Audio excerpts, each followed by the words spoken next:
The Elsa Kurt Show with Clay Novak. Serving up trending news and conservative views. Brought to you by the Elsa Kurt Collection.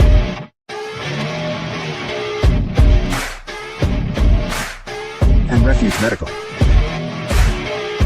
And now, it's time for the show.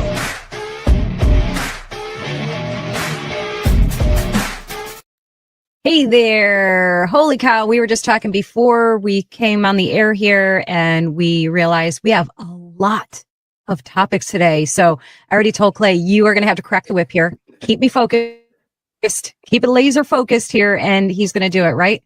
Yeah, we're good. I mean, after, essentially a week off last week, I had some personal stuff going on, funeral for a very dear family friend, and just got caught up with a bunch of stuff. So happy to be back. And yeah, we got a lot to talk about. So no dilly-dally. Let's get started right after this. Hey folks, Clay Novak here, author of the novel Keep Moving, Keep Shooting. So what I've got here is the Boo Boo 2.0 basic first aid kit. This is the one that you throw in your glove box, throw in the trunk of your car, keep in the house. It's got your Band-Aids, antiseptic wipes, those kinds of things for scrapes and cuts. And some, more significant, there is a tourniquet in here.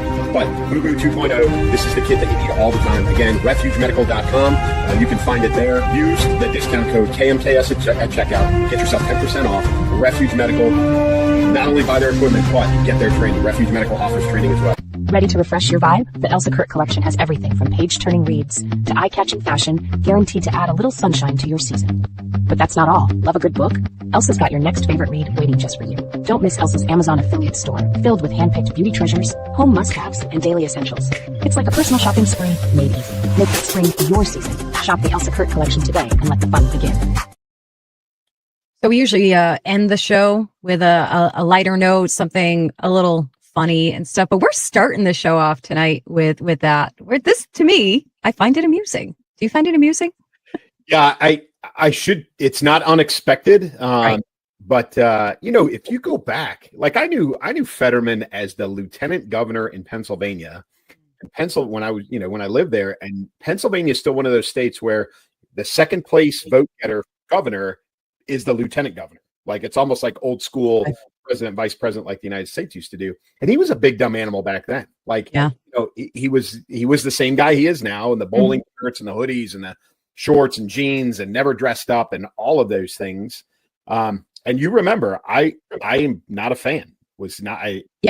He lost to he beat Dr. Oz for this congressional seat, which, Dr. Oz just, got put under Kennedy Jr., right? So he's looking for, HHS or whoever it is now. But, Fetterman had the stroke. He was stuttering. He had health problems and this and that.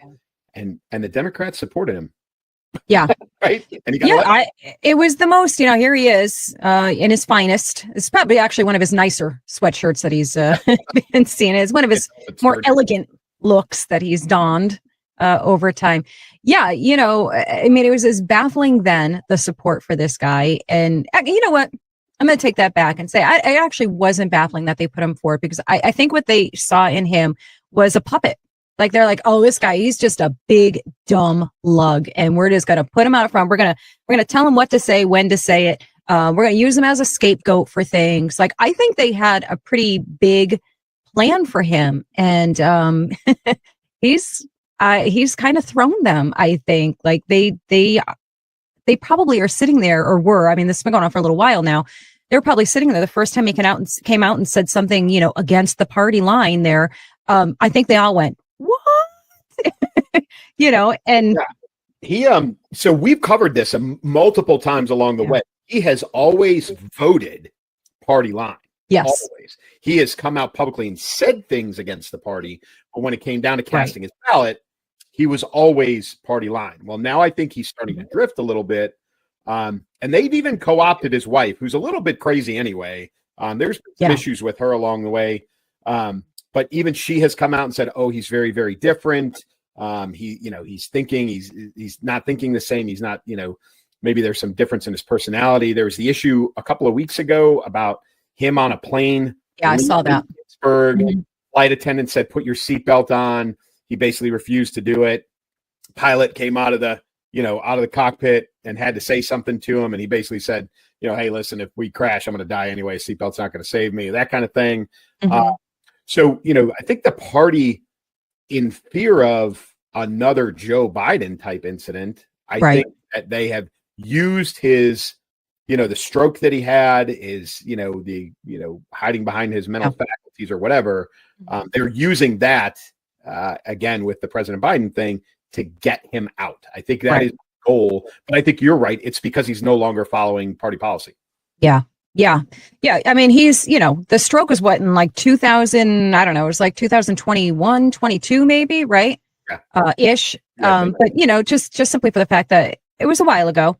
He says he's, has some long-term effects from it. He has been vocal about his mental health issues, some learning or processing issues. I think he, has some kind of prompter that he uses that, I don't know, just like translates everything for him so that he can understand it. There's a lot to be said here. There's just so much to be said.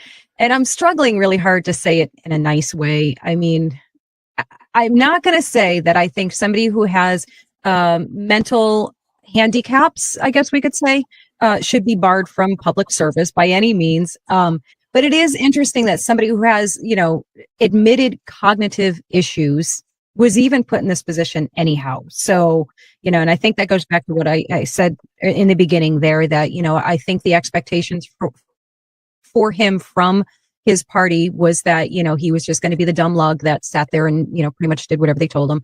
He has come out over the past, I don't know, year or two-ish and said some very smart, interesting things that were extremely surprising to all of us. So I think the only thing I'm surprised at is that it's taken them this long to start going, all right, we gotta, this one's gotta go. He's getting a little too vocal and saying the wrong things, that we don't want to hear. So that's my only surprise, that it's taken as long as it has. Well, I think part of it is my read is that they finally co-opted his wife. We had talked about President Biden, and, Dr. Jill was such a power player in the White House, even through his mental decline, which that's a whole different topic. But similarly, I think they got her on board because she has publicly come out and made statements. And I think that's what it took. So, he's not following party policy. He's not following party line. I think they finally had enough of it. And now they're exploiting some of the things that they ran him on, which were, his, he's a different guy. He thinks independently, he this, he that, when really he was just a Democrat, in a sweatshirt and a pair of basketball shorts. But cannibalism, I think, is, they're eating their own. And that's what this is. Like, you follow the lines, you follow the policies, you follow what we're doing, or we're getting rid of you. And, I'd have to go back and look at his recent voting record. He hadn't strayed on the ballot, but he had strayed publicly in what he was saying. So I don't know, maybe this was just, got to the point of, or they were tired of dealing with him, or they're striking at an opportunity, especially after the incident on the airplane. So either way, they're working hard to get rid of him. Yeah. And I wonder what will happen, playing out the scenario that they manage, that they get rid of him, they oust him. What will he do? Will he switch sides, do you think? Or, I mean, I don't think he's going to fade off into oblivion. Yeah. I don't know how much relevancy he'll have though afterward. Watch again, it very much and we've seen this in a couple of other places. Watch for a shift from Governor Shapiro to put himself in a congressional seat as part of his run for president. But either way, watch whoever it is from Pennsylvania that gets put in that seat. But it wouldn't surprise me if it was Shapiro himself, again, setting himself up for a presidential run in 2028. Right. I think this is one of those things for the Democrat Party that if they don't succeed in getting rid of Fetterman, I think it bodes very badly for them as far as their level of control. Because, one of two things I think is going to happen with that party. If they get rid of him, if they silence him, whatever their tactic is going to be, obviously it's going to be to attack his mental health and his, capabilities and just destroy his reputation and credibility. I don't know how much he had, but if they succeed in that, then their message succeeds to anyone else who wants to go against the grain and, not toe the line. It's the warning that don't do it. You do what we say to do, and that's that. Yeah. And then, the flip side of that is that if he goes entirely rogue, spills whatever beans he has on these people and this party, I don't know. They're playing a dangerous game here. I'm, again, it's one of those get your popcorn moments because it's going to be very curious to see how it plays out. Yeah, he could be, like you said, rogue agent. He could, flip to an I instead of a D, an independent, Right. Vote the way he feels. It'll be interesting to see the reaction, back in the Keystone State, PA. Yeah, this is a dangerous game, but I think it's strategic by the Democratic Party. And I think he is going to be a sacrificial lamb, or that's how they see him. We'll just have to see how it plays out. Yeah, absolutely. And I want to echo what you said early on that, what he has said publicly and what he has voted are two very different things. And I think that's really important to emphasize because I saw, I posted like kind of like a pre show teaser, for this with a caption and image and everything. And I did happen to quickly catch a couple comments in there that, somebody had said that they judged him wrongly, like they put him in a better light. And I would say be very careful with that line of thinking with him. Don't be deceived that this guy is, any friend to the conservative, viewpoint on things. He's definitely said some things that are favorable and intelligent. But yeah, don't go buying him a beer yet, guys. Yeah, we've pointed that out probably a half a dozen times over the last couple of months, really, over the last year, really. But he is again, speaks well, makes some very bipartisan, very centrist kind of statements, but he's voted, on the blue team the whole time. So we'll see what happens. But we got bigger and better things, some international politics going on. Yeah, we do. We do. Yeah, President Trump on a 3-country tour right now. He Qatar, UAE, and Saudi Arabia. Yes. And, what do you think? Is it about economics? Is it about international relations? Is it a little bit of both? What's he doing? Yeah, I mean, my guess would be a little bit of both. I mean, he's got the master plan. Just because we don't know fully what it is doesn't mean it's not there. Obviously, of course, the left has a problem with anything he does, and this would be no different. I certainly have no problem with. I get my, that mom anxiety when he does these big trips and everything, which is kind of absurd. I mean, he's literally the president of the United States, and this is what he has to do. And this is what he loves to do, all of this. So, I mean, I see only good things to come from this. Let's see, he secured $600 billion investment commitment with Saudi Arabia, and he's engaging with talks with Qatar and I can't see it because I didn't make that font big enough, Clay, UAE. He also met with Syria's new president. What else has he done? Paper notes this time, guys. I took it off the computer. No shame in my game. Let's see. It's doing great things as far as I'm concerned. Do you see any holes in that? Any problems? I think so. Yes, I think especially in that part of the world, economics and diplomacy go hand in hand, and economics is part of diplomacy.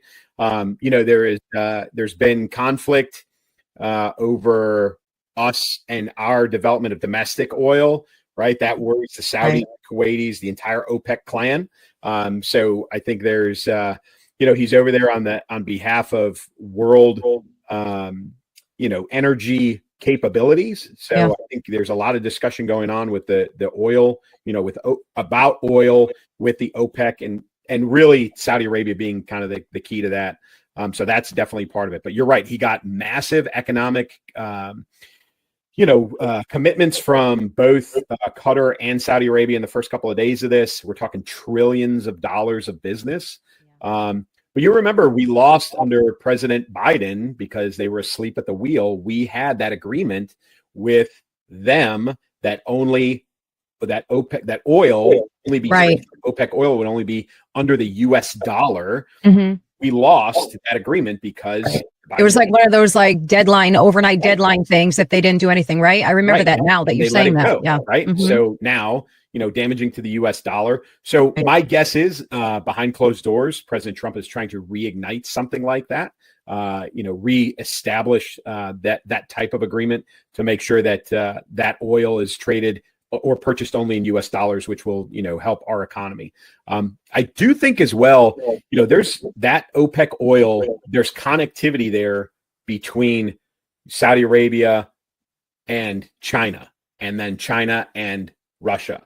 right? We're going to talk tariffs later, but this is all connected. And then of course you've got, people are complaining about Qatar because they're, quote unquote, they back Hamas, which, they've hosted the peace talks. They've hosted a lot of things. Al Udeid Air Base is there. We've been operating out of the ports in Qatar for decades.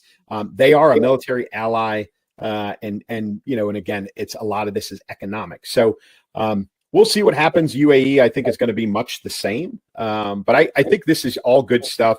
We need for if nothing else, a strategic tie into the Middle East. We will always need, because that threat, the military threat, the threat to peace, around the world, but specifically, in the Middle East, we need ties in there because otherwise we're on the outs and we've got no inroads. So having these talks with those national level leaders is very, very important. I will say, and you touched on this, people are going to complain no matter what. I saw something this morning.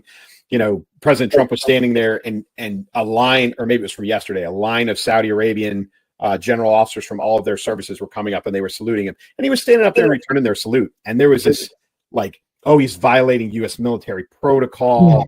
He's saluting these generals. He's being subservient to that. That's not anything about what that was. That was a common courtesy. He's not violating any protocols. They saluted him. He saluted back. That happens all the time, everywhere. So, but again, people are going to find things to complain about because that's what we do. That's what we do. And let's face it, anything that Trump does is bad. He could be caught on video rescuing a baby from a burning building, and they would spin it into something god awful, right? Oh yeah. It's just ridiculous because, and this is the part that always gets me with every single thing that Trump does that is actually positive and for the benefit of the country, which, by the way, that means us, the people of this country.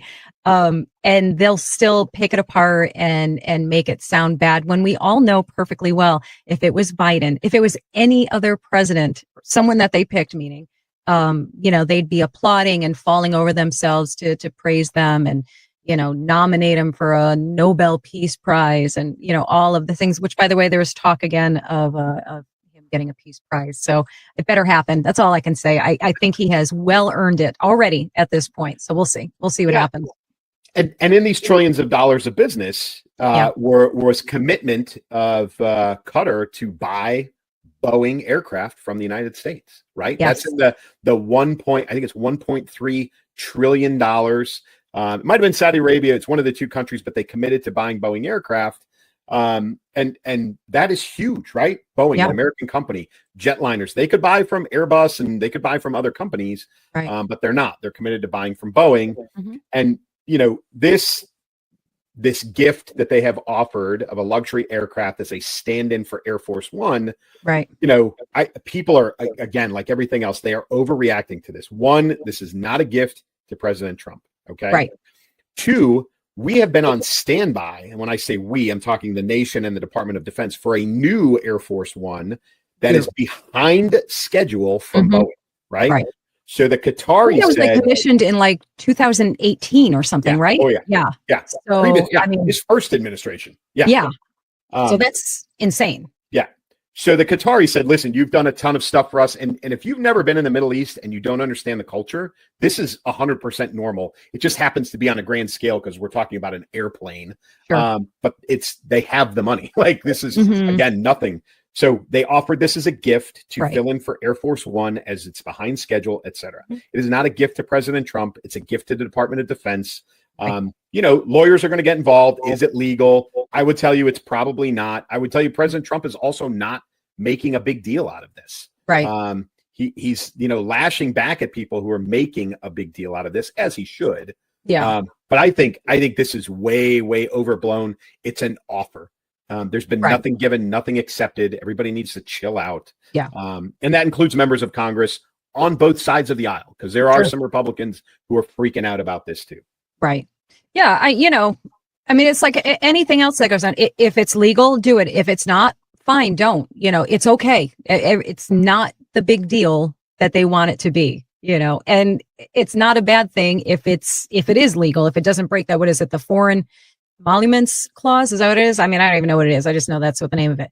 But it forbids public office holders from accepting a present of any kind whatsoever from any king, prince, or foreign state. So that's what that's going to be their point. They're going to be like, well, you're accepting a gift, but it's that in between the lines there, maybe, or I don't know, it's pretty explicit. He's not supposed to accept a present, not the country, right? Not the Department of Defense. So if there's a loophole for it, if there's a needed loophole, I'm sure he'll find it. But he himself, he said, I've got his quote here.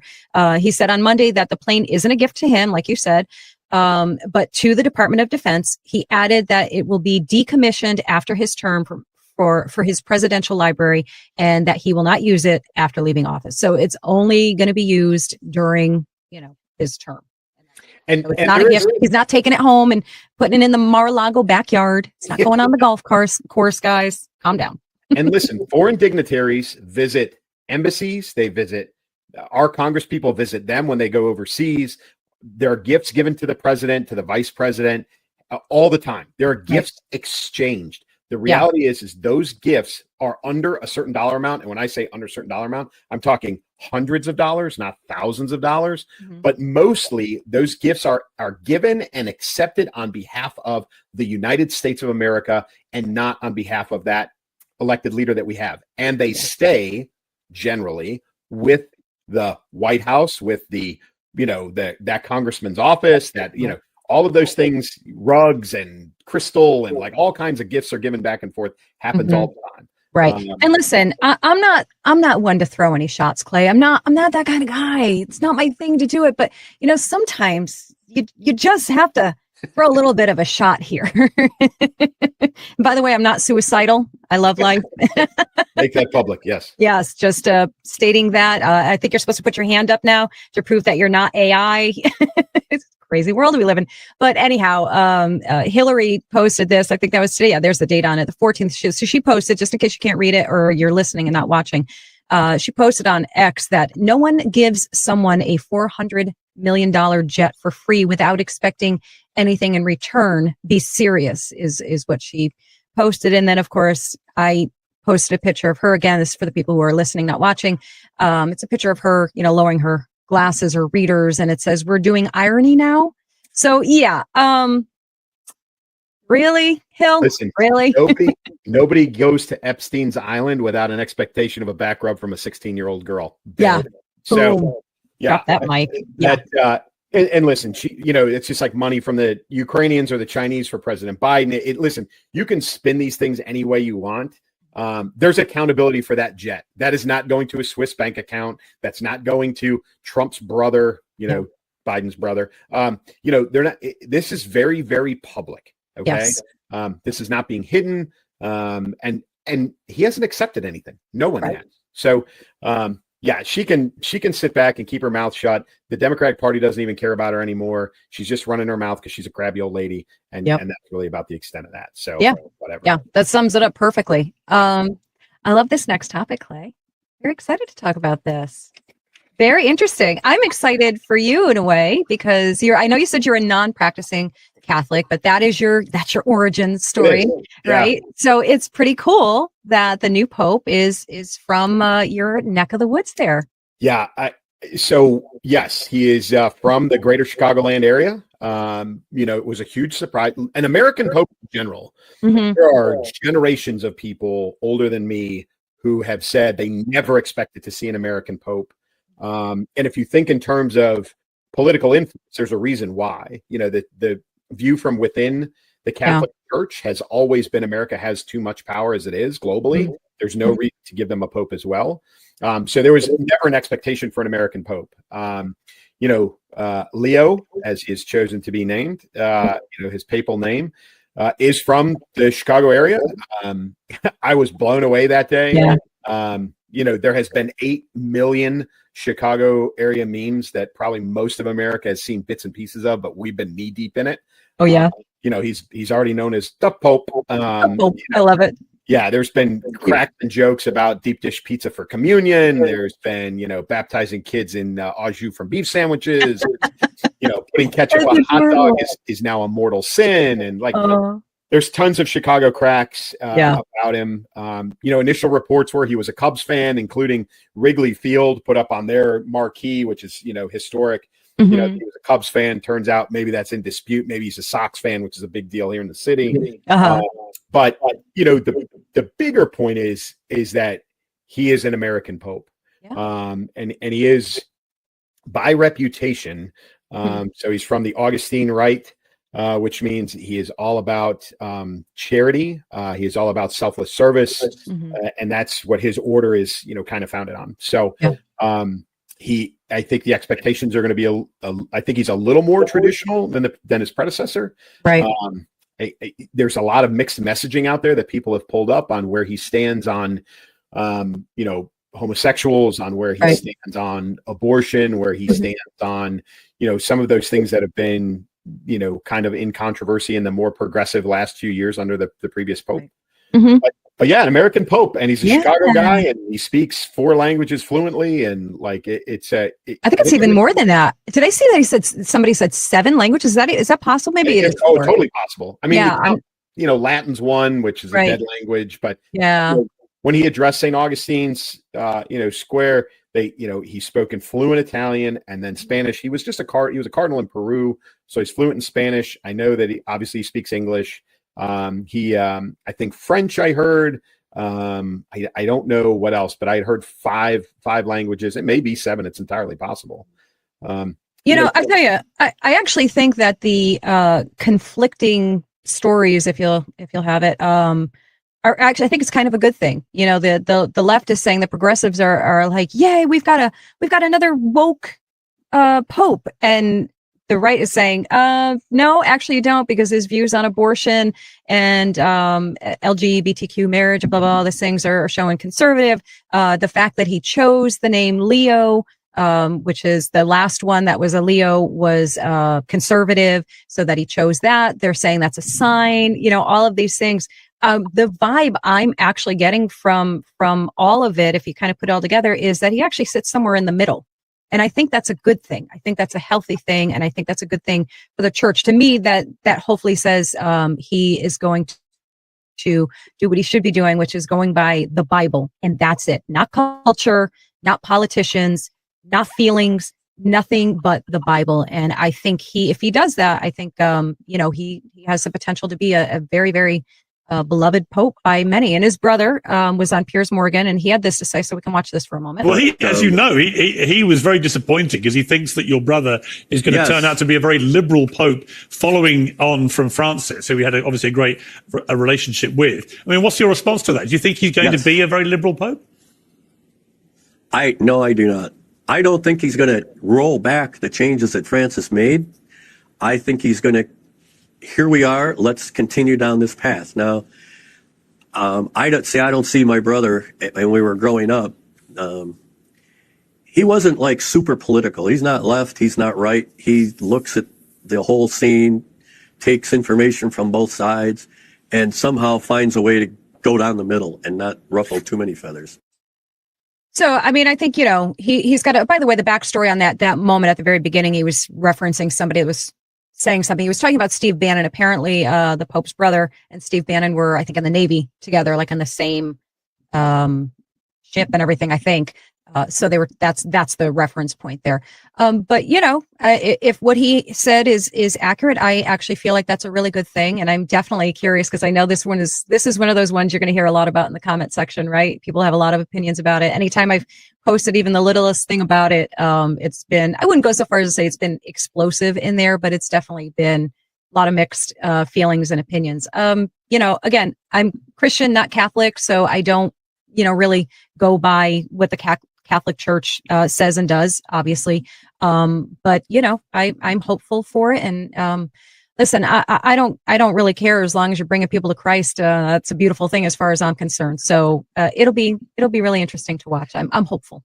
Yeah, it'll be. You know, he turns 70 in September, so he is young as far as a pope goes. I mean, we have the potential for a 10, 12, 15 year papacy. You know, which would be interesting. So that's one thing. You know, you can judge things by how the media reacts. There was an immediate backlash, and you want to talk about whiplash. So everybody's one of, you know, the top 5 favorite idiots on TV, Sonny Hostin from The View.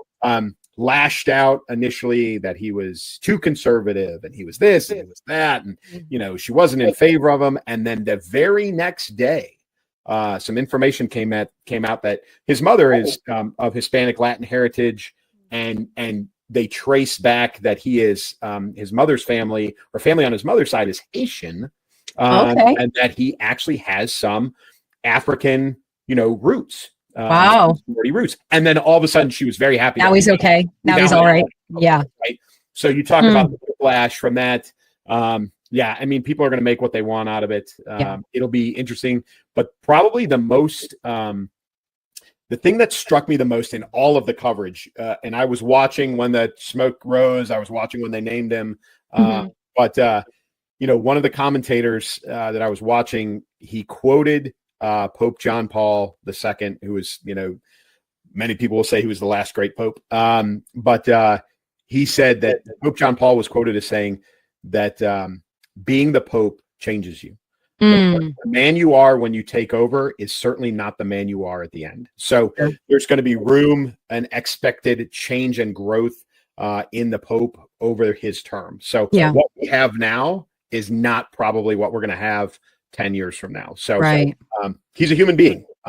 He's the most holy, the most regarded at this point in the Catholic faith. So, but he is still a man, no matter what. And we'll see how it turns out. And he's got a heck of a task ahead of him, because I think he's coming to a very divided church. Very, very divided, and he's got a heck of a task ahead of him to try and unite those factions and balance those lines. His brother said in that interview that he doesn't believe that his brother is going to walk back anything that the previous pope has said, which makes sense in that, they're trying to probably keep some uniformity there so that they don't have mixed messages, so maybe whatever he's going to do is more of a gradual, subtle shift. I don't know. Like you said, we're going to have to wait and see and watch and see where it goes.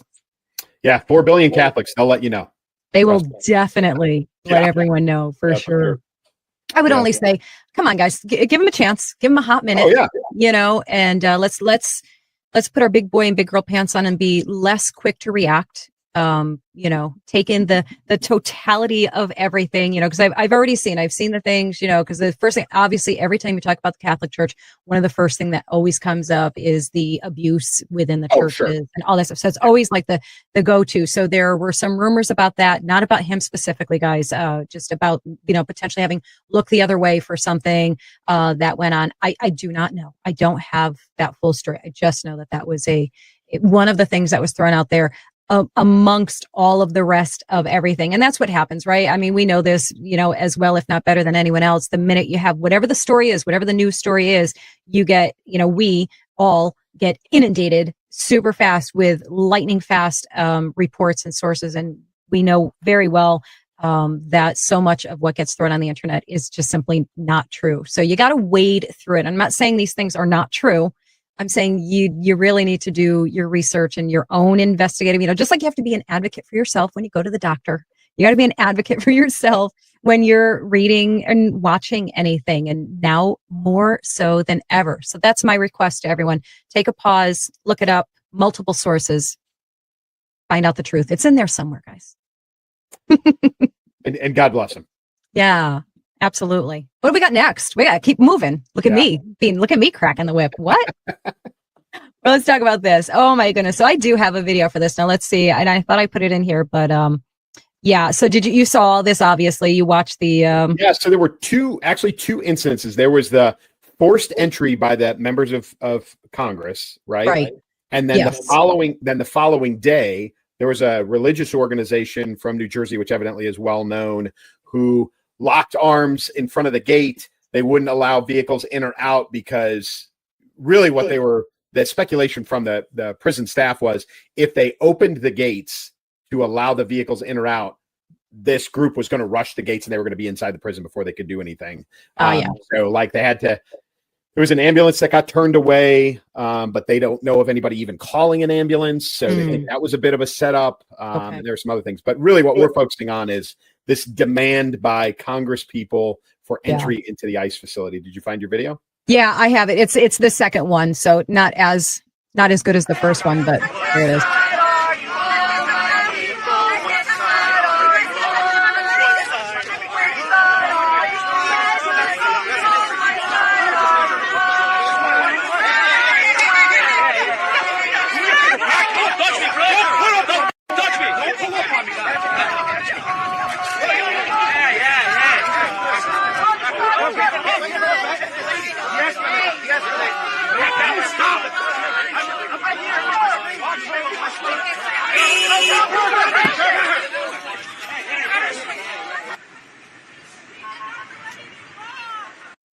Yeah, blah, blah, blah. Yeah, they're so obnoxious. They're so obnoxious. Those were people trying to go home. Yeah. Like, let them go home. Get out of the way. Oh, listen, we all need to pray for Elsa right now that I never am the person that gets caught in one of these, road blocking protests. Pray hard. I am not that one. I am from the south side of the kingdom and I cannot be responsible for what I do because that makes my blood boil. Like you want to protest, you want to march around with your signs. Get on the sidewalk. I am fully supportive of your right to do that. 100%. Do not get in my way. That's it. So yeah, and I know I'm speaking for a lot of people when I say that. So yeah. The bigger issue though is the members of Congress that the day before this, yes, looked at the prison staff and said, you will let us in. We have a right to be. No, you don't. No, you absolutely do not. The absolute audacity and arrogance to, first of all, to behave like that. Now you're putting, law enforcement, you're putting them at risk. Yep. And I have a problem with that immediately. I have a major problem with that. You get the hell out of the way. Do not get yourself in the way of, what they're trying to do and put them in danger. Who was it? The Newark mayor? What's his name? Raz Baraka? Is that it? Got himself arrested for and they're proud of this. They think this is like, a badge of courage and a badge of honor to get arrested doing these things. And I think anyone who sits there and deludes themselves into thinking that this is a noble, righteous thing that they're doing, that they're, just being great people, humanitarians, they're not. It's theater. It is political theater. It is absolute showboating and look at me crap. They don't care. This is about them and getting themselves in front of you. It's amazing how there's always camera crews and all of these things right there with them, the minute these things are going on. Why? Because they bring them, they call them, they do all of the things. It's theater, nothing more. I can't stand them, Clay. So I have a bit of an alternate solution. Okay. When I was in Iraq in 2008 and 9, they were going through the Iraqi prisons, and we had a red, amber, or a green, amber, red list, right? Guys who were in the prisons who were listed as green were, petty crime kind of things. The amber ones were more violent criminals, and then the red ones were, domestic terror, blah blah blah. So they were, every month we would do a release of sorts of each of these, we would work through the green, and, the Iraqis would do it. We would just kind of oversee it. We'd work through the green list. And then we got rid of all the green. We moved to the amber and so on and so forth. Every one of those prisoners got released to a family member. A family member had to sign for them. And so the name was taken not only of the prisoner, but of the family member. And if that prisoner got arrested again as a repeat offender, the family member was held accountable as well. That family member went to jail. So here's what I propose. All of these politicians, right? All of these left-leaning or straight up left, blue side, Democrat politicians, go sign for a prisoner. Go vouch for him. Take responsibility for them. They don't even have to live in your house. Right. No, you're just, it's like if you co-signed a car loan, right? That's exactly right. That's exactly what you're doing, is you're co-signing that they are going to be good human beings forever. And watch how many of them won't do it. Absolutely. These are same people, Yes, I think that is the best idea. And I'm not just saying that because you're my buddy, my pal.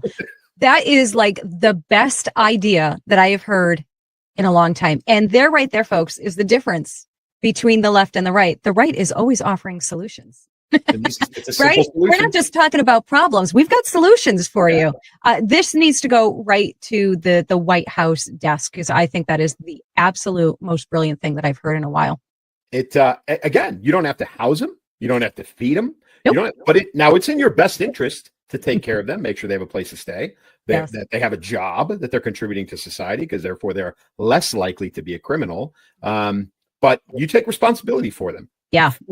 Forever. Yep. Yeah. Forever. Nobody's signing up for that. No, you won't get a single one. You'll get somebody. You'll maybe get one Looney Tune, who does it, who's got to prove her point. Yep. Notice I said her. Yeah. It's high probability. Yep. Listen, I love my gender. I love us. I do, but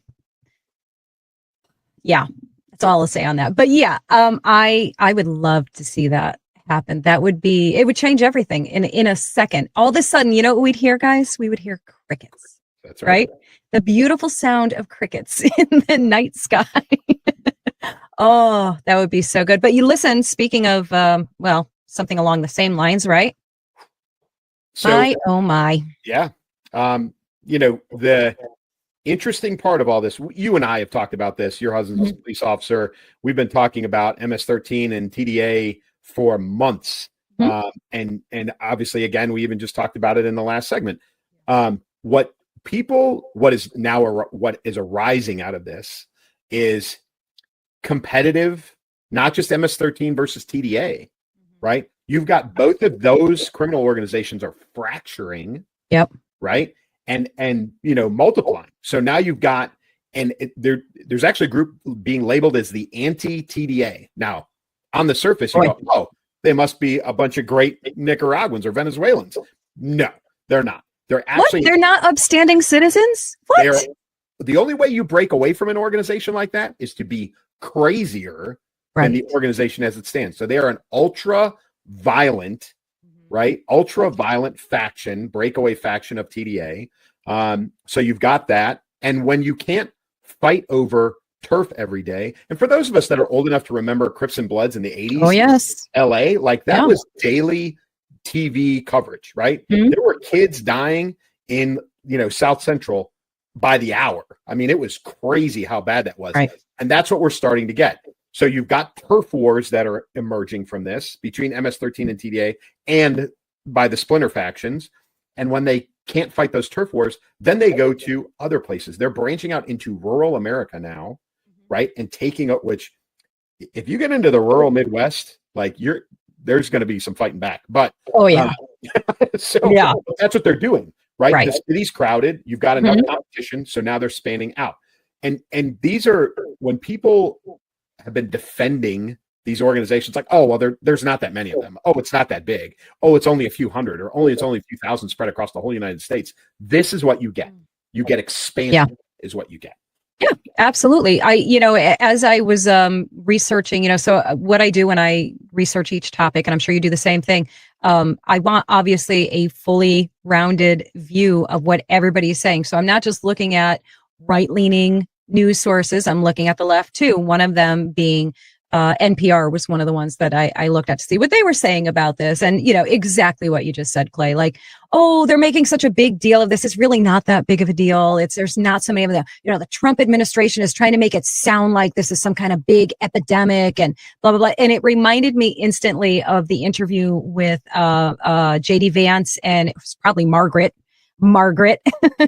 where she, again, tried to downplay it. Well, it was just one apartment building that they took over. It's not that big of a deal. And he was like, excuse me, hold on. Like, yes, it is. These are American citizens being terrified, threatened, harmed, killed because their apartment building is being taken over by illegal alien gang members. And you don't think that's a problem because it's just a small amount of Americans? Like, you people are out of your skulls to think that there is even a fraction of a percent that makes this okay. So, yeah. And oh, by the way, like U.S. pre-existing gangs, Crips and Bloods and Latin Kings and all, they haven't gone away. No. And now you've got even more. So they're either being co-opted by MS-13 TDA, or you've got turf war, right? So again, increase in violence, not just against people, but against each other, which again, you get a lot of innocent people get caught in the middle. And so you could say it's only 1,000, but if it's 1,000 and they're fighting for turf in Los Angeles or Chicago or New York or Miami or wherever else, there's bloodshed. Like that's the way it's going to be. So accepting any of it is insane. And here's the irony of it, the disgusting irony of it. You know why they don't care? Meaning they mean the left. And no, guys, I will not stop harping on who's doing what here, and who's saying what, who's supporting what. So you're going to hear the left from me on a regular basis for hopefully not forever, but long enough, I guess. you know, it's not affecting them because their deep down attitude is, it's just the inner cities. It's just those people. We don't care about them. Wait till it gets in your little suburb. Like you said, now they're going rural. Now they're expanding out. They're going to be in your neighborhood. You okay with that? Yeah. Well, and slipping into the next topic, this is what happens when you ignore or contribute to a problem. So now Governor Newsom in California has decided that all statewide, that all the homeless encampments need to go. Yep. Every city, and you remember he used to be San Francisco mayor. Oh, right? Yeah. LA, San Francisco, San Diego, all of them. They all need to get torn down, right? All these people need to be arrested. If they refuse shelter 3 times, they need to go to jail. And he is going to, and he's harping on these mayors because he has given them funding for programs that are supposed to eliminate or reduce homelessness, and they're not spending it the way that it's supposed to be, or it's ineffective. So the solution is tear them all down. But you were talking about doing research. I did not realize this research in this topic. So California's homeless number is about 187,000 people, which is 1/4 of the entire United States homeless population. Wow. One state, right? And listen, my best friend picked up lock, stock, and barrel, moved out of LA for this exact reason. They were on his doorstep, literally right outside his neighborhood. But if you drive through Southern California, the highway underpasses, the highway overpasses, the medians, you'll look in large medians in the highways. There's camps everywhere. And it's not safe. But Gavin Newsom, who contributed to this problem, has now declared war on this problem. Yeah. Well, look, he's cleaning it up all by himself too. In his designer t-shirt that probably cost, I don't know, what would you guess this t-shirt cost? 80, 100 maybe? Much. Yeah. He's taking this seriously, guys. Why is he taking it seriously? Yeah. Why, guys? Why do you think he's taking it seriously? We all know why. Because exactly. It's just so cliche. It's so typical, so expected. Can you just not do the most predictable things ever? And this guy, and I looked up, as part of this research, I got curious and kind of expanded it even more in my search. And I actually popped it into Chat GPT. And my question to it was, and I think I have it over here. My question was, has Gavin Newsom actually done anything good for his state? Has he accomplished anything whatsoever that is positive and good for the betterment of the state? And the short answer to that is no. Nope, not a single thing. And it's wild. And we'll have to go through it. We'll have to take this as his profile gets even higher and higher as we get closer, as he starts. So I think we're going to have to do a whole Gavin Newsom episode, so we can just go down the complete list of everything that this guy has done and tried to do and failed at. So, I mean, he is an extreme failure at what he claims to want to do for this state. And the banner at the bottom is key. This is a blame shift, right? Yeah. He's a contributor to this, has been for a long time, and now he's pinning it on all the mayors. Right. And he's saying, this is your fault. You've been given the funds. You're not the programs, you're not endorsing them. You're not funding them. You're not running them. You're not whatever. It's being ineffective. We've got more homeless people. So therefore, I am encouraging all of you, before I have to turn it into law, I'm encouraging all of you to get rid of all the homeless camps. Right. So, and I'm sorry. No, it's just him showboating. That's all it is. 100%. What a surprise, right? But it begs the biggest question of all of, so what are you going to do with them? What'd you say? 187,000 homeless people. Where are they going to go? How are you going to fix this? And again, they are wholly unprepared for this. The number of shelters that they have with the capacity that they have, they are completely unable to house the number of people that they are displacing. Go ahead. I have an idea. All those shelters that are full of illegal aliens? Yeah. Oh, what? If you deport them, you can probably fit 187,000 people into those shelters and therefore take care of your homeless problem. Just say it. Well, what a novel idea. Just say it. Yeah. Clay, you're full of like the brilliant ideas today. Now, Not that you never have brilliant ideas. But simple guy. It's a simple answer. I love that. Like simple, practical solutions that make sense, which you know what that means though. Ain't gonna happen. Not a blue No sky. way. Yeah, Ain't gonna happen. Too logical, too practical, too easy, right? Yeah. You know what's not been in the news? What has not? The benefits of the reduced tariffs with China. Funny how they don't want to talk about that. It's weird that they don't want to talk about that, right? Yeah. Talked about it for weeks and weeks and weeks and weeks and weeks. And then when the Chinese went, yeah, this ain't going to work. And we went, all right. And that was the media. Yeah. So we went from us charging them 145%, charging them 30%. They were charging us 125%, reduced down to 10%, right? Yeah. This was the whole idea behind the tariffs, folks, was to reduce so the U.S. wasn't getting taken advantage of. Right. But here's the curveball that I'm going to throw everybody. Right? Everybody again thinks this is purely economic. I would tell you, I'm willing to bet that President Trump is driving a wedge between China and Russia.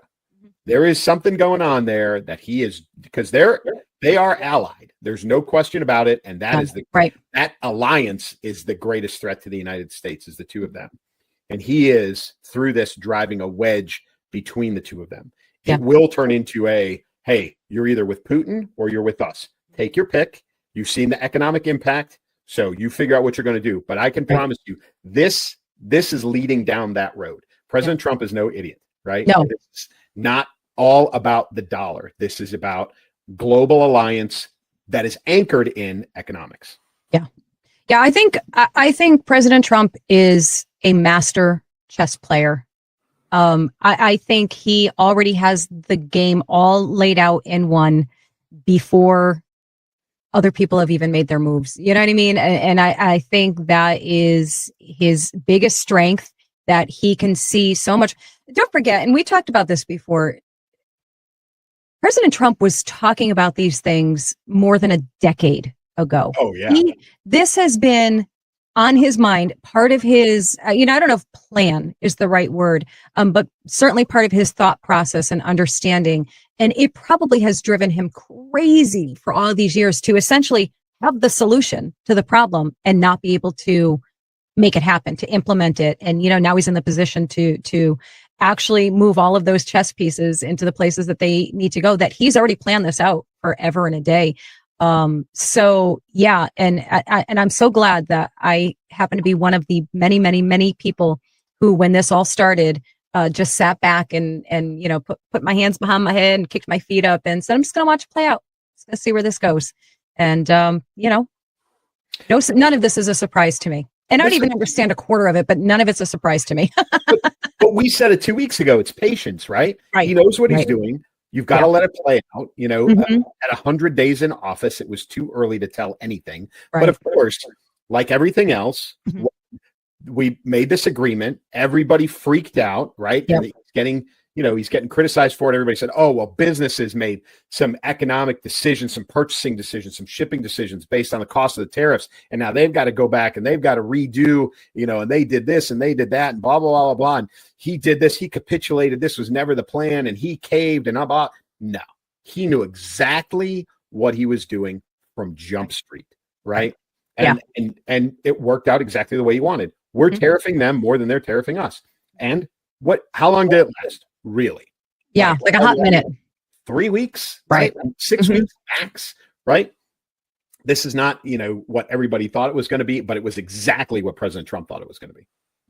Yeah, he knows the scrutiny he's under. He knows that he can't misstep, basically. So he is thinking out everything so far ahead. I think he is surrounded by some of the greatest minds on the planet. And, because it's not just him alone, obviously. No. I mean, obviously, he's assembled one hell of a team around him this go around. He is not a man who doesn't learn from his mistakes. That first term, he trusted the wrong people. Yep. That is not the case now.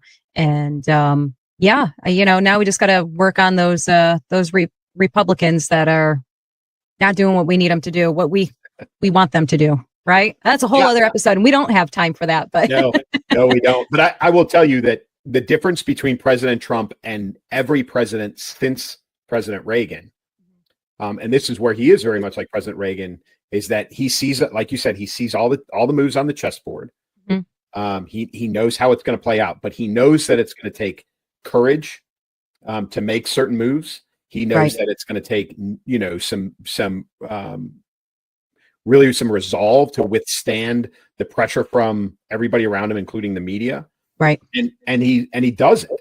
Every other president between Reagan and now, including President Trump in his first term, to be honest with you, they've all been reluctant to make bold moves. And I think in this term, because he knows that he's 4 and out, and I know he knows that he's got stuff he wants to get done.